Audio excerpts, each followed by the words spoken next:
Welcome to Fast Talk, the Velo News podcast and everything you need to know to ride like a pro.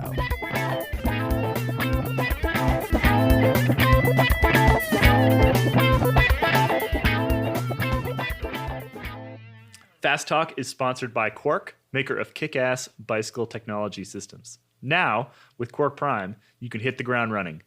Bicycle makers are shipping bikes with the new Quark Prime Power Ready crankset. Add the affordable Quark D0 Power Meter Spider, and you are ready to achieve new personal bests. Ask your bicycle dealer about Quark Prime.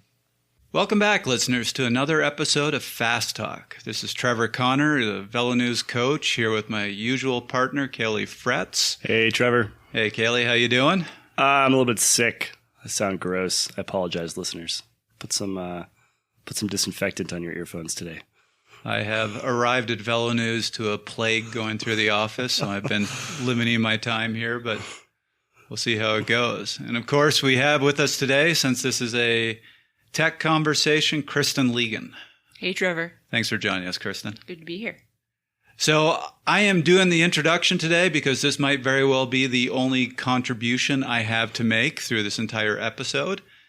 We are talking about rolling resistance, and both Caley and Kristen were shaking their heads at the $10 tires I bought yesterday. Yep. They look like a garden hose. They feel like a garden hose. I like them. You would, Trevor. You're going to get really strong using those in training. Yep. Yes, I am. It's like riding with a parachute. Because my fenders don't do that. Right. You already have a parachute. So anyway, today we're actually going to go into something that has been changing in the world of cycling. We saw this change 10, 15 years ago, and we're going through it again, of realizing that what we've been riding on might not be providing us the best rolling resistance. Kristen has really dug into this, really understands the science behind both the materials, the size, tire pressure, how all these different things affect your rolling resistance on the road. So we're really excited to have her in here and to talk about this. And like I said, I will probably be sitting back here saying, but my garden hose tires are still better. So with that, Trevor's going to play the retro grouch as he often does. Kristen and I are more tuned into the latest and greatest in tire technology. And we should preface this with the fact that we both believe that this is an area where you can actually see quite a lot of improvement. If you believe the science, if you believe the data, we're talking about increases in efficiency, like wattage style efficiency, upwards of sort of 6, 8, 10 watts between a really good race tire and sort of your average training tire. And that is very significant. Anybody who trains with power knows that you can spend a good portion of a season trying to get 8 to 10 watts. So this is something you should definitely be paying attention to. However, that sort of ultimate rolling resistance figure is not the only thing that we want to be paying attention to. That's probably where I kind of come into the conversation in terms of real world application of these various tire technologies. You can get the fastest tire in the world. And as Tony Martin learned in the Tour de France a couple years ago, when he double flatted in a time trial, that doesn't matter if you don't make it to the finish line. So I think a good place to start, Kristen, is a 10,000 foot, somewhat in-depth, but not too in-depth discussion of what rolling resistance actually is. Right. So yeah, we've all heard about rolling resistance, and you can kind of think of it in two different ways. There's two different kind of forces or things working on your rolling resistance. And one of those is your weight, the weight of your body plus the weight of your bike pushing down on the tires. So that plays one role. The other role is the impedance from the road. So, think about the road vibrations from a bumpy road. You're going to lose energy in your movement forward when you hit those bumps. And that's an important concept that we're going to have to return to later, because as we start discussing things like studies and data, it is important to differentiate between studies done on something like a smooth roller, where the impedance is going to be close to zero, and sort of a more road-like surface. Exactly. So a good example of that from the old days. I'm actually old enough that I remember back when people would pump their tires up to 160 PSI for a time trial thinking it was making them faster. And go to races on horses. And there actually is some... Yes. Thank you. Wait a minute. I race in Pennsylvania. People did go to races on horses. There is some science showing that higher pressure will make you a little bit faster. It's very marginal, but it'll make you a little bit faster. But you would get bounced over the road so much, you would get so little shock absorption from the tires that you would see riders actually, their upper bodies would get tired, their arms would get tired, and it would ultimately hurt their performance because they couldn't hold a time trial position with that sort of tire pressure. Right. But it also, besides making you tired and uncomfortable, it actually slows you down when you get to a certain point. And I think one study's calling it the break point pressure. And that's where the graph shows the higher the pressure you're getting, there's a point at which, as you continue to put more pressure in there, you're going to get slower. So for a while, you're going to have less rolling resistance with higher pressure. But then at a point in time, depending on the surface of the road, you will then start losing speed, velocity. Yeah, exactly. Thanks. Kristen, before we go too far down these other roads, I want to step back and get let's get a complete definition of rolling resistance. You talked about impedance and how weight factors into this equation, but what exactly are we talking about here? So let's say that you're riding down the road and you stop pedaling and you keep coasting, taking all of the mechanical resistance out of there from your bike. Exactly. So what's making you slow down? So there's two factors. There's air resistance, wind resistance that's pushing against your body and your bike that's going to help slow you down. But then there's also rolling resistance. It's the forces that are working against you. So without those, you would just keep going along in a vacuum. You would just keep rolling along with nothing resisting your forward movement. So rolling resistance has to do with your contact with the ground that is stopping you or slowing you down. And it's essentially a function of how much impedance you are encountering and your weight. Is that correct? Right. Yeah. It all works together in terms of tire pressure, your contact patch with the ground, and how that's effectively pulling you backwards. So how much of it is aerodynamics and how much of it is rolling resistance? It depends on your speed. Aerodynamics are always dependent on how fast you're going.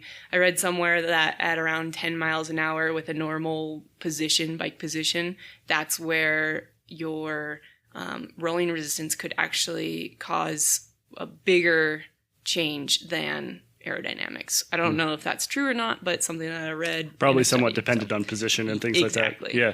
No, that makes sense. I mean, so yeah, I've heard that sort of at regular racing sort of speeds, you're looking at probably 70-80% of your resistance is wind, is the air, and sort of most of the remaining resistance is rolling resistance. There is some, there's bearings and chain and things like that, but it makes up a relatively small portion of your total resistance. And again, this is essentially everything that you have to overcome to ride faster. So this is the smaller we can make these numbers, the faster you can go. It's pretty simple math once you really boil it down. And that's why we spend a lot of time talking about aerodynamics. It's why we spend so much time testing things in the wind tunnel. We should be thinking about rolling resistance, maybe not quite as much, but almost as much. So we keep using the word ground. You've used the word ground a number of times already in this podcast. That brings me to kind of the next section that we want to talk about, which is considering your use, essentially. Considering where you're going to be riding, what you're going to be riding on, and to that end, kind of the differences between the real world and a lab setting. Right. So yeah, I think in order to think about the types of roads that we're riding, whether it's a gravel road or just a pavement with cracks in it, that kind of thing, let's take a step back and just look at, in the lab, a perfect situation where it's a perfectly smooth surface or close to that. And then we can kind of take a step back and look at the other types of roads. So in a lab situation, we find that in most cases, higher pressure is going to be faster. It's going to reduce the rolling resistance. It's not a linear relationship. At first, around 50, 60 PSI, you're going to see a huge jump. And then gradually, as you get up into like 170, 180, it's going to be smaller and smaller improvements in your rolling resistance. Per PSI, so to PSI. speak. Yeah, exactly. Yeah, I'm looking at this unfortunate study here where they sent subjects out on the road at 181 PSI. And they survived. And they survived. Well done, riders. So what is the ideal? Is have we determined sort of an ideal type of tire and pressure and width for in that lab setting? So like assuming that the road that you're riding on is smooth as glass, what is the ideal? Well, I mean, you can break it. There's so many factors that go into that, right? Like the construction of the tire that affects your rolling resistance. So, but as you say, also the width of the tire. So people are doing more and more studies recently on wider tires because we're getting this changeover to wider rims. Tires are getting wider. Everything's happening, getting wider. So they've done some studies and actually found that wider tires they produce less rolling resistance at the same pressure. And that's one thing that we have to remember when we're comparing all of these different tire widths and tire types. Everything has to be on the same rim at the same pressure.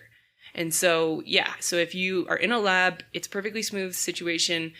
A wider tire is going to be faster than a narrower tire.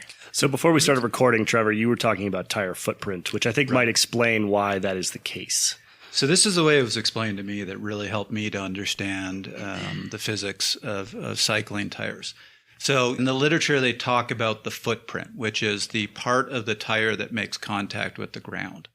And one of the things that's very enlightening to me is your footprint tends to be about the same size.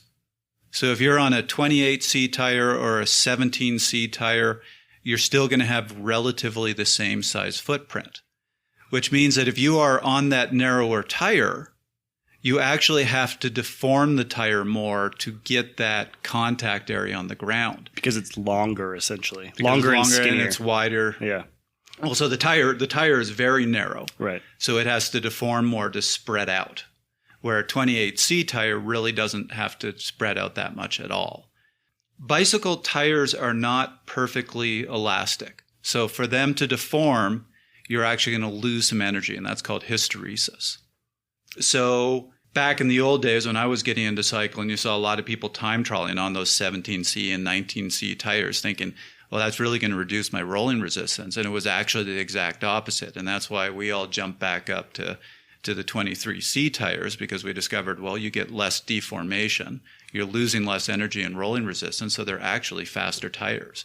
And what you're seeing now again is they're saying the same thing of, well, actually 25C is same sort of thing. Mm-hmm. Less deformation.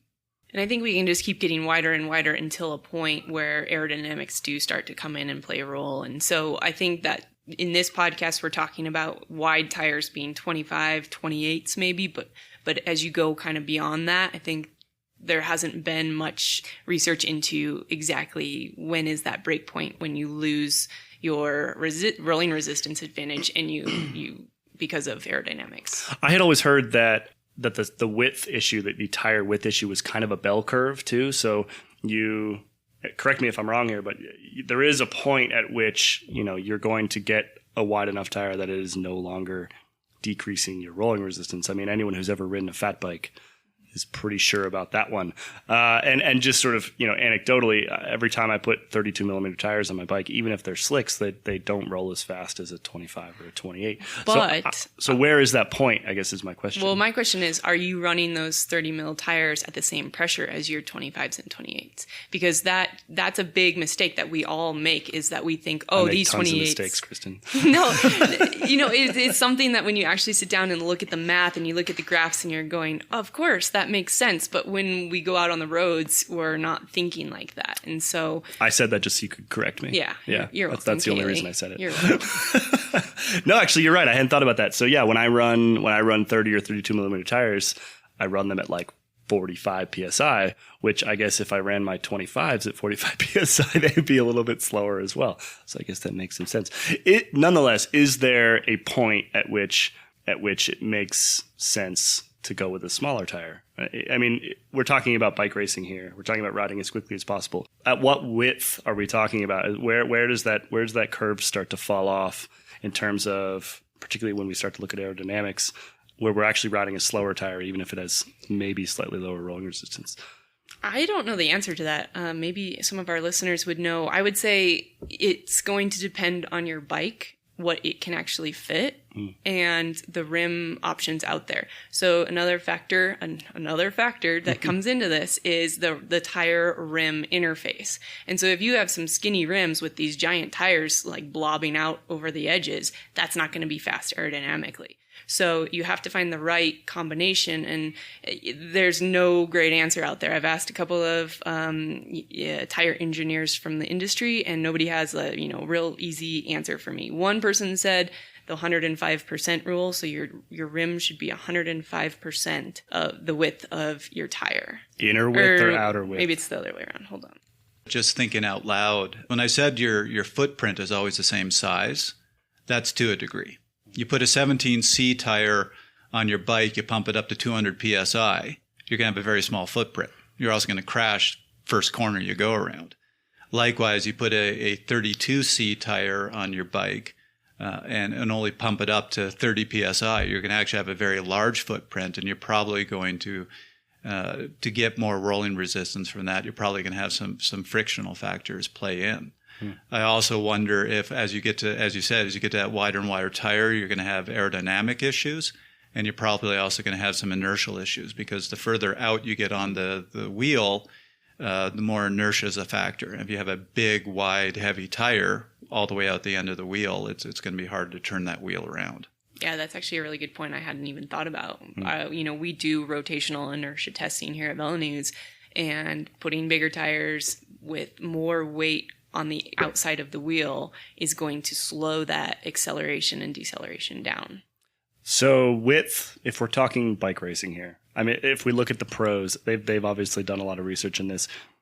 In general, we're seeing something in the 25 millimeter range from pretty much every team. And that changed about 4 or 5 years ago. I mean, I remember I was covering bike racing when it happened, so that I haven't been doing that for that long. I remember when basically the entire peloton went from 23 to 25 over the course of one summer. And that was largely pushed by Shimano, actually, who came out with some new wheels. And at the time, they were sponsoring like a third of the pro peloton. And they said, essentially, we've done all the testing. 25 millimeter tire is faster on our wheels. And so everyone kind of switched over at the same time. Well, and remember that wider wheels are heavier, so the pro peloton's not going to put on bigger tires that they, if it's a small gain they're going to get in rolling resistance, but it's going to be 15 grams heavier, they're not going to go for it.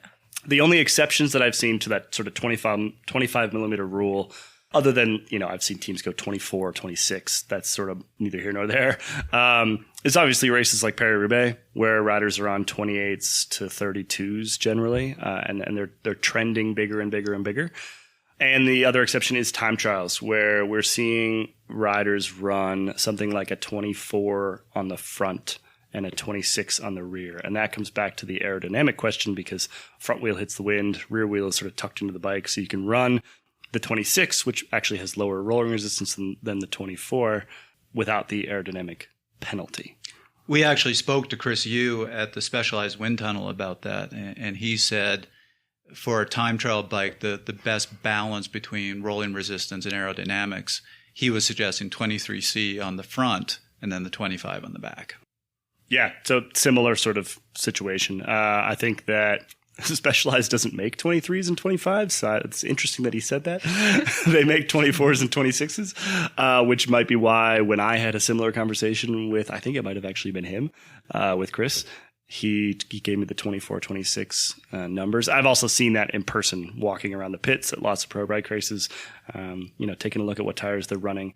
They also tend to run clinchers in time trials, but that is a conversation that we can maybe leave for a little bit later. So Caley, you brought up a good point about Paris-Roubaix and how you're seeing riders use bigger tires in those situations. And I think that brings us back to kind of the real world situation. So while we talked about the lab being higher pressure is almost always going to be better until you can't really go any higher. Until that break point. Yeah. When you get onto, broken asphalt or you're on on the cobbles, that break point actually is at a lower pressure. So the harsher the pavement, the lower that break point pressure where you start adding rolling resistance with more pressure. So you can kind of think about it, with the same tire width, the same, on the same rims, the worse the pavement, the lower the pressure you want to go. I think that's something we've all kind of grasped in a way, but it's just interesting to see some of the graphs that have come out of this, and it makes you want to really go a little bit under that break point than try and push it, because it drastically goes up very quickly. Right, because the data suggests that as soon as you cross over that point, you're really, really harming your rolling resistance. And anybody who has been on a smooth road with a lot of pressure and then jumped on some chip seal knows exactly what that feels like. It feels really, really, really awful. It seems like a given that you would drop pressure for rough roads. However, it hasn't always been. I mean, I remember even a couple years ago when the Euskaltel-Euskadi team was still around, they were sort of notorious for the Spanish in particular, for some reason. I don't know why. I've heard this from multiple mechanics. I've seen it in person. The Spanish in particular love their high tire pressures. And then how surprising, the carrots, as we used to call them, the Euskaltel-Euskadi guys, used to also crash all the time. It's not necessarily a given, I think, but it is an important point that you do have to, after you've figured out what size tires you want, you have to really pay attention and match pressure to the situation that you're encountering. So let's talk more about pressure. We've gone into this a little bit. When I rode Paris-Roubaix earlier this year, I was running, I think, 28 millimeter tires. They were on a wide rim, so they stretched out. They were probably measuring closer to 30. And I ran 56 on the front and 62 on the rear. And granted, I weigh about 145 pounds, and I ride pretty light because I'm a mountain biker. Never flatted, never had an issue. Definitely hit the rim a couple times through the Ironberg. But for the most part, that was perfect. It's basically in that kind of situation, it's as low as I can go without flatting. That was what I was trying to do.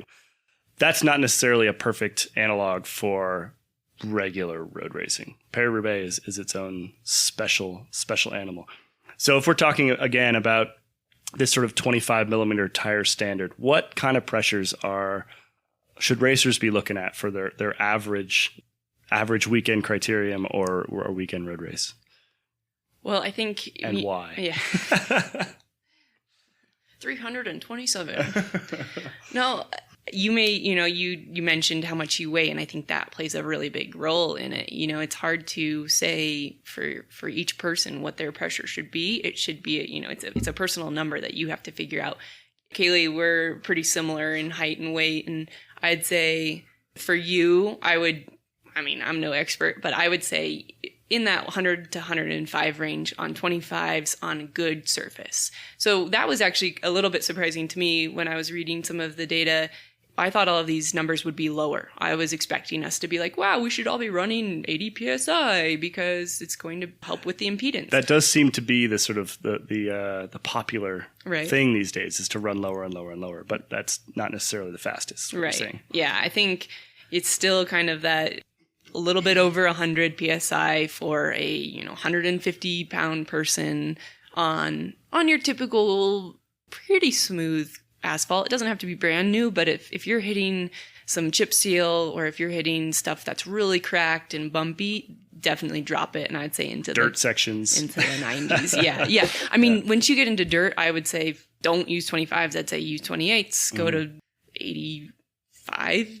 80? What did you race Boulder Roubaix? No, you were gone. I was at actual Roubaix. Yeah. Ooh, fancy. So I think I was talking to a couple of people who rode, we have some pretty smooth dirt roads out here, but they're still dirt. And so I think the normal pressure around here is in the 80s, low 80s for 28s. So I got to interject for 1 second. You said that you're not an expert on this.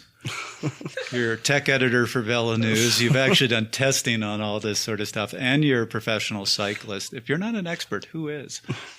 The engineers creating all of these products. I don't know. Fair enough. The people that we talk to. Yeah. The nice thing about being a reporter is you don't actually have to know anything. You just talk to the people that do. That's the sneaky part of our job. And then we get to tell everybody and seem really smart. And hopefully get it right. I'm sure we're going to get some emails this time around because this is a really complicated idea. And there's so many factors that go into tire creation, rolling resistance, aerodynamics, weight, types of materials used, TPI, all of this. So like all good questions, there's no easy answers to this, and it really comes down to figuring out what your goals for the race are. You know, is it strictly just I want to go as fast as I possibly can? Do you want to be able to walk after the race or long ride or whatever you're doing? Comfort comes into play there. And then another thing that I think we've talked a little bit about is with the construction of the tires, your grip on the road plays a big role in that. And also width, because wider tires or tires that have a good grip on the road are going to allow you to go through corners faster. They're going to allow you to kind of corner and maneuver through the peloton easier with, not feeling like you're just going to slide out. So there's a whole bunch of stuff that goes into play to make you a faster cyclist. We've been just thinking about rolling resistance kind of in its own a vacuum. World. Yeah, exactly. Yeah. Fast Talk is sponsored by Quark, the brand that connects bicycling's most talented innovators with the sport's early adopters. Power Meters, Quark Collector, ShockWiz, and the Calvin app are a few of their great ideas. Quark continues to refine its fast-track pipeline for new products and innovations, so be sure to follow them on Facebook, Twitter, and Instagram. Let's talk a little bit more about construction. And this, we can talk about materials used, the type of construction used, the type of sidewalls, the type of rubber used, and then also the sort of the broader question is the old clincher versus tubular debate, which we've had many times before. We've discussed clinchers versus tubulars in the past, particularly relating to things like, do you need tubulars to race your bicycle? And the answer to that is a definite no. Nonetheless, they're very, very different construction methods, and they do tubular versus clincher definitely affects the rolling resistance of the end product. So let's talk about, so a couple years ago, we started getting this sort of spate of cotton sidewall race tires. Specialized makes some. They kept telling us they were the fastest ones ever. Vittoria now makes a very nice one. I'm a huge fan. They're not particularly durable, either from Specialized or from Vittoria, but man, do they feel nice. They ride so nice. Nice, I have no idea whether that's fast. They say it's fast. The data says it's fast, but I just know that they ride really lovely at my chosen pressure.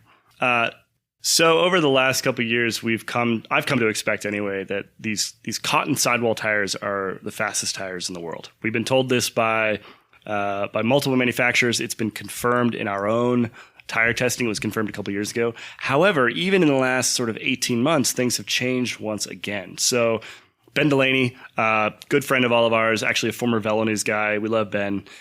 Now works for Bike Radar, and Bike Radar did a big tire test recently with the Wheel Energy guys up in Northern Europe. This is a company that does independent tire testing. They've done it for us. They've done it for Bike Radar. They've done it for manufacturers. Anyway, Ben sent Wheel Energy this whole big pile of tires. And the results that came back were interesting to me because, again, I was kind of expecting to see things like the Specialized Turbo Cottons and Vittoria's own cotton sidewall tires up at the top. That is not what happened. Schwalbe Pro 1 tubeless were the fastest, followed by Michelin Power Competition, followed by Zip Tangente Speed 28mm. None of those are cotton sidewall tires. In fourth place was the Specialized S-Works Turbo Tubeless. That was actually on just the smooth drum, though, because those got bumped down once they did the rough drum, so the more real-world situation. True. So there's two sets of data here. Yeah. There's a smooth drum and a rough drum. So, as soon as you get onto the rough drum, then the top three actually remain the same, but that Specialized gets bumped down. A Bontrager tire, the R4, gets bumped up. And we're not talking about massive differences here, but so the Schwalbe on this test, the rough drum test, is at 29.9 watts with 50 kilograms on it at 40 kilometers per hour. So that's a very light rider, particularly a very light rider and bike. But nonetheless, the relative differences should remain the same. That's 29.9 watts for the Schwalbe, all the way down to you get down to a Clement LCV. That's 36.1 watts. That's 6.2 watts. That's not an insignificant amount of power. Granted, I think any of these tires up in the top 10 are probably going to be a really, really good race tire, and you're not going to feel any difference. But my point stands, which is that I was expecting to see these cotton sidewall tires at the top of the list, and that's not what happened? We have a tubeless tire at the top of the list. Well, I'm curious if during this test, all of these tires were run at the exact same pressure to keep everything equal. And so my question is that maybe the these cotton sidewall tires can be run at a higher pressure because that cotton actually makes them a little bit more compliant. So you can run at a higher pressure and have the same feel and the same, comfort on the road. So that's my question is maybe they're slower at the same pressure, but because you can actually run the cotton tires at the higher pressure, then they're actually faster in that way. I don't know. That's something interesting hypothesis. Yeah. I don't know. We may have to go test this on our own. Yeah. Not that we don't trust Ben Delaney, but we may have to do our own tire test at There's some just point. so many tests to do. There's so many tests to do. So actually, this was a great test. Like I said, we love Ben. I enjoyed reading through this one when it came out. A couple of the other interesting points. He did a bunch of real world testing as well. He did a bunch of rides up Flagstaff at the same power and some riding down Flagstaff. As he said, he rode as close to 250 watts as possible in the same position, back-to-back runs. Climb is about 7%. And the real-world differences, the differences that he could parse out of that data were negligible. They were basically nothing. Having ridden Flagstaff many, many, many times, I'll tell you that actually like a 6 or 7 watt difference on Flagstaff is it's a pretty significant. It's a 30-40 second time change over the course of the entire climb. I just know that from riding it myself and seeing my own power data versus my times. So if this lab data is actually going to be implemented in the real world, if this lab data is actually going to apply to the real world, I would expect to have seen sort of similar differences in Ben's real world testing. I think it's interesting that we didn't, which comes back to our earlier point about kind of the real world versus the lab world, and how at the end of the day, I think this stuff matters. I think that you can definitely optimize, but it's probably not quite as dramatic as it might seem at first blush. I think that there's so many great tires out there that, if you pick any of those top 5, 10 that been tested, they're going to produce pretty similar results, and it depends a lot more on your tire setup. So the pressure you're running and the wheels you're running them on, that kind of thing. So while lots of the companies are putting lots and lots of money into developing the best possible tire, there's always going to be, the best one out there that's going to make you the fastest. But I think that the difference between the top tires is going to be small enough that you can really overcome that by just spending the time dialing in your pressures. If there was one thing we want to get across in this episode, is that when it comes to tires, labs might say one thing, but what you're seeing out in the roads, in the races, and with the pros could be something different. So we thought it was important to catch up with at least one pro and hear a little bit about what they think about tires and pressures and material and all the things we were talking about today before we launch into our take-homes. So we thought we'd ask Toms Skujins his opinion about tires and what he does in races, partially because we think he has a lot to offer, and partially because if you do 3 podcasts in a row, he gets a prize. So let's hear what he has to say. We're here with Toms Skujins. You got to smile. I think you got it right. Professional cyclist with Cannondale Drapac, 2-time Tour of California stage winner. We want to ask you about tire rolling resistance. And I know that you're a sponsored athlete, so we're going to keep this from 10,000 feet, just talking generalities. But how much do you guys pay attention to stuff like that? To what tires are on your bike, what pressure you're running, the width tire that you're running? Do you work with mechanics? Do you chat with mechanics about that kind of thing? You definitely do. And first of all, it depends on the race or the ride you do. If it's a training ride, I don't really much bother about it. I like to run my tires a bit low, a bit more rolling resistance, just because I feel more comfortable and the ride is smoother. However, in races, if it's a cobblestone race, you definitely run wider tires, even though the rolling resistance is a bit bigger.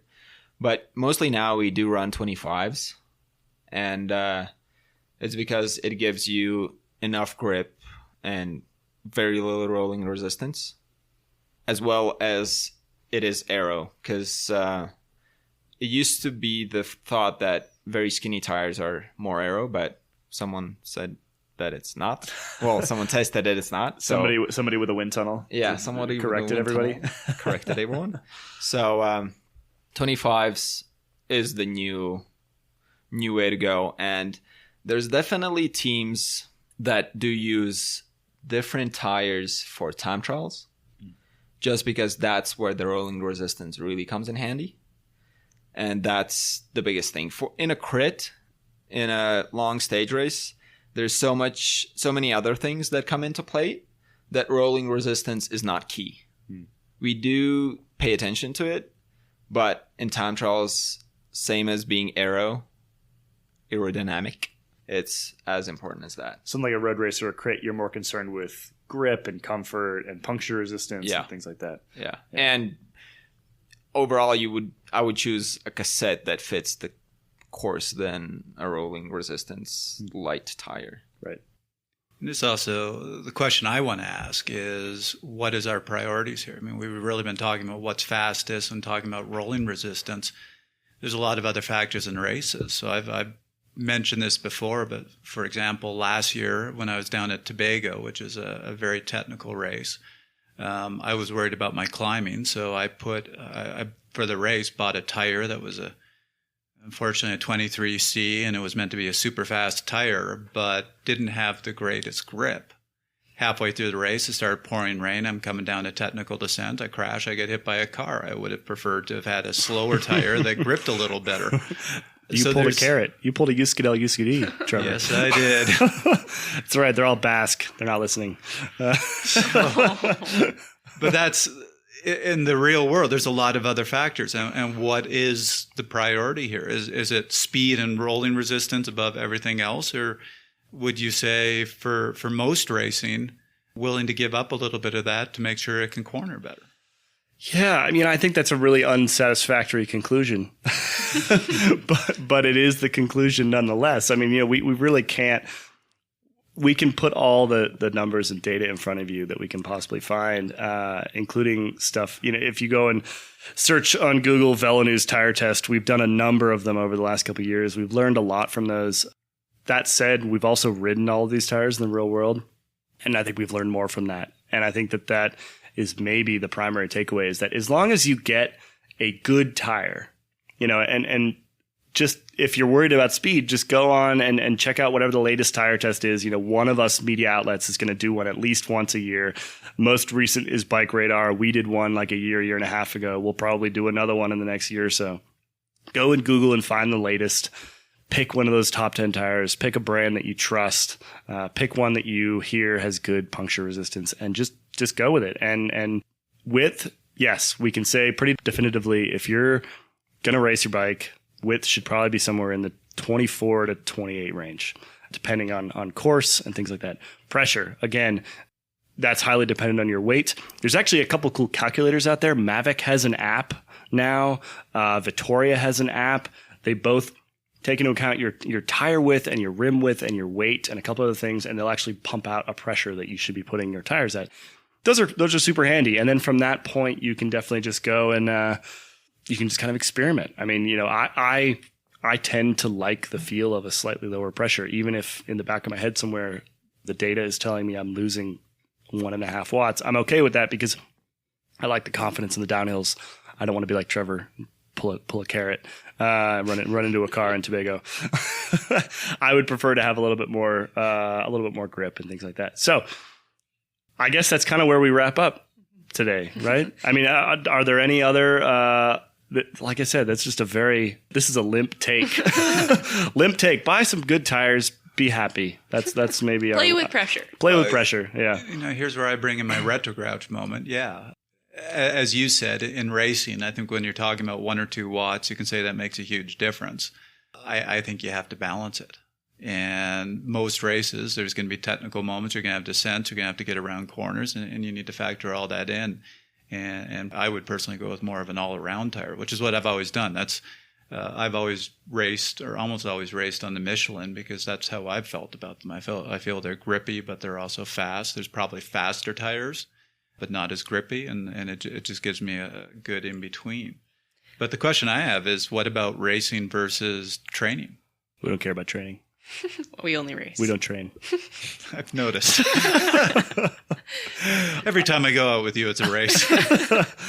So just to make it clear that any of the tires that we've tested, most of the tires that we've tested recently have great grip on them. I know, Trevor, you had your bad situation in a rainy situation, but I don't think we have to think, oh, well, it's a fast tire, so it's going to have no grip. Like, most of those tires have good grip. It's more about puncture resistance and weight. And so, you're sacrificing a little bit of puncture protection when you go to these lighter, faster tires. So that's, I think, the bigger thing versus grip. Unless you're going to be on really wet roads or icy roads and you need like those all-weather tires or, something with a lot of grip, there's the top of the line tires have the grip that you need for racing.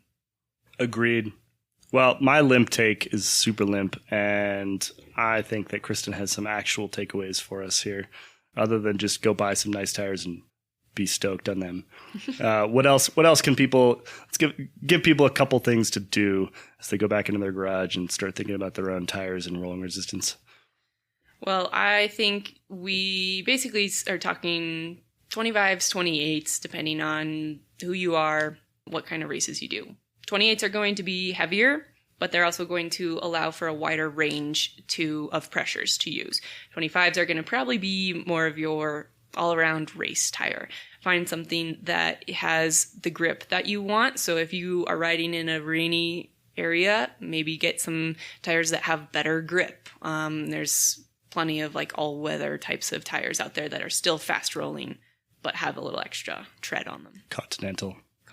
I'll say, yeah. So the Trevor just hung his head. I don't know why. So I've noticed this. This is a little, sorry to interject here, but more and more pro teams are riding Continental, and there's sort of a rumor running around the pro world that Contis are the tire to have in the rain, to the point where riders will actually have like another set of wheels with a pair of Continental tires, even if that's not their sponsor, and they throw it on for rainy stages. Like GC guys will do this. Did I mention what I crashed on in Tobago?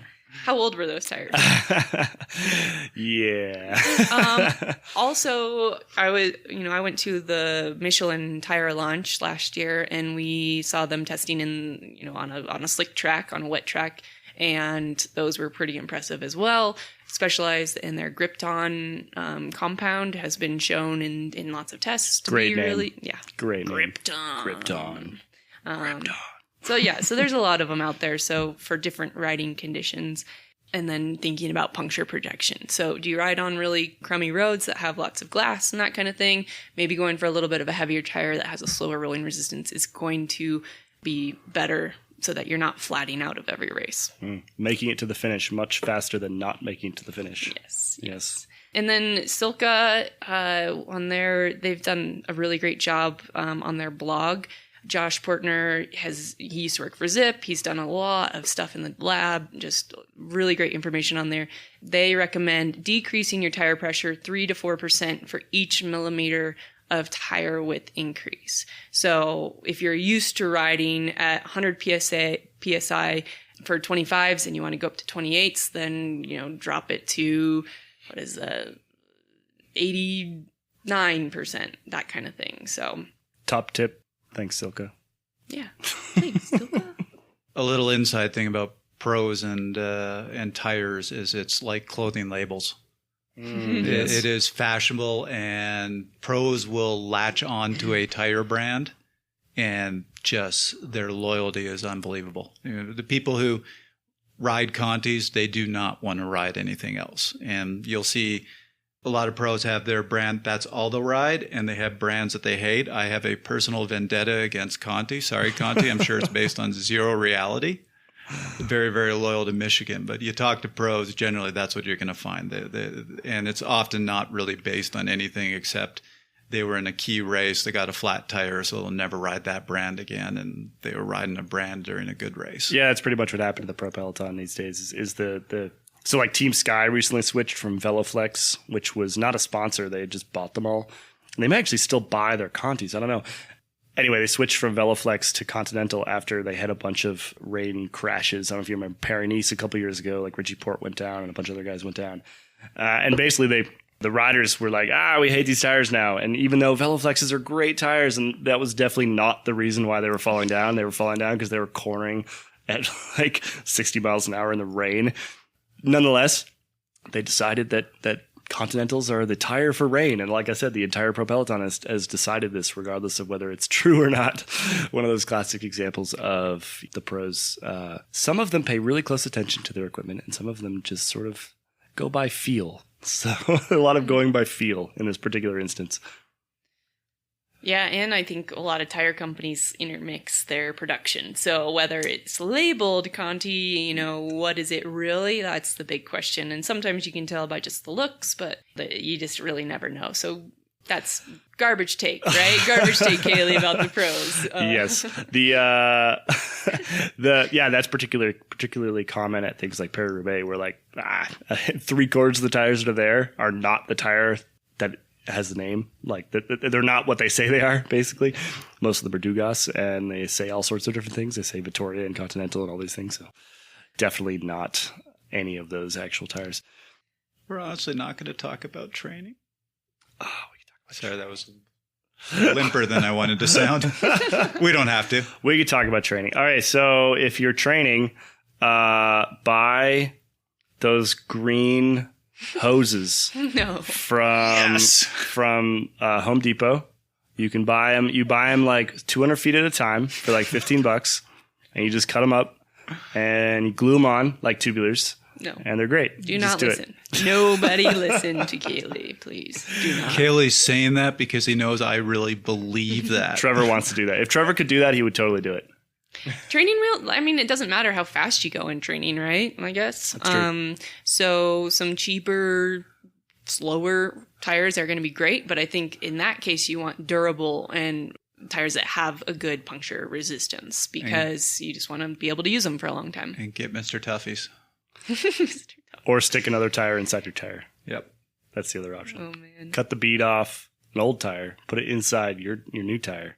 And it was called the system. How often do you guys actually take or get flats? I like hardly ever get. Yeah. But we also live in Boulder, where there's the roads are nice. We have bike trails and lanes, and we ride in the mountains where the rain washes all of the sharp stuff off. So Boulder is a special case. I mean, having lived in places where I got a lot more flats, I can say that the Mr. Tuffy thing was good.